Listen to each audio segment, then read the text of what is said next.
Abdomen sign and symptoms, epigastric pain. The regions of abdominal pain in the Chinese medicine are as follows. Area under the heart, this is the small area immediately below the xiphoid process, extending approximately 2 inches and bordered by the ribs. Epigastric, this is the area between the xiphoid process and the umbilicus but excluding the hypochondrial area. Para may drawing na tayo nito. Hypochondrial, there are two areas below the rib cage. Umbilical, this is the area around the umbilicus.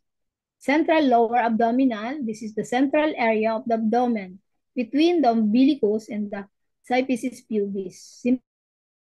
Lateral lower abdominal, there are the lateral areas of the lower abdomen. Stomach and spleen chi deficiency. The epigastric pain that is alleviated by eating and pressure coming in bouts. Poor appetites, light abdominal distension after eating. Tiredness, lassitude, pale complexion, weakness of the limbs, loose stool, lack of taste, sensation, pale tongue, empty pulse. Acupuncture, run 12, stomach 36, pin 6, bladder 20, and bladder 21 in stomach 34. Stomachache deficiency.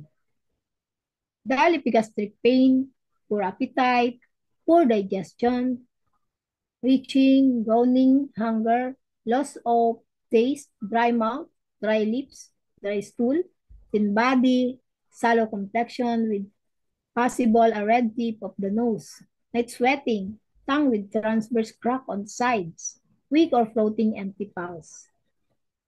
Acupuncture and 12, stomach 36, spleen 6, and stomach 34. Liver chi invading the stomach. Epigastric pain and distension extending to the hypochondrium.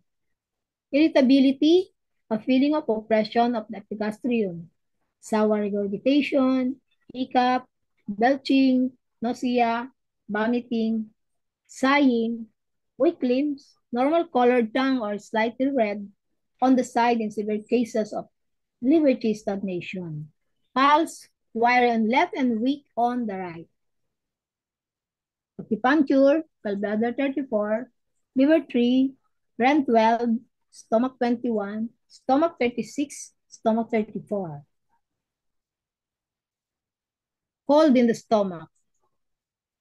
Severe sudden onset, spastic epigastric pain that is alleviated by drinking warm liquids and aggravated by drinking cold liquids.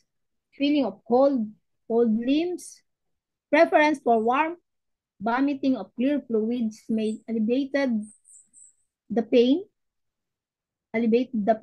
nausea, feeling worse after swallowing.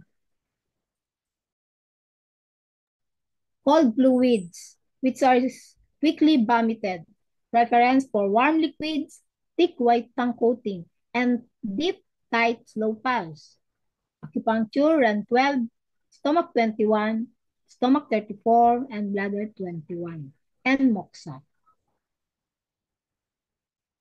Stomach heat, burning epigastric pain, thirst, sour regurgitation, nausea, excessive hunger, foul breath, feeling of heat, red tongue with a yellow coating, overflowing rapid pulse.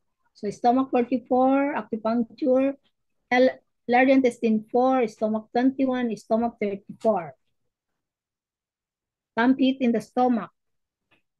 Epigastric pain, feeling of fullness of the epigastrium, feeling of heaviness, facial pain, stuffed nose or thick, sticky nasal discharge, thirst without desire to drink. Nausea, feeling of heat, dull yellow complexion, sticky taste, red tongue with sticky yellow coating, slippery rapid pulse. Acupuncture in 12, REN 9, spleen 9, large intestine 11, stomach 34. Thank you for your attention.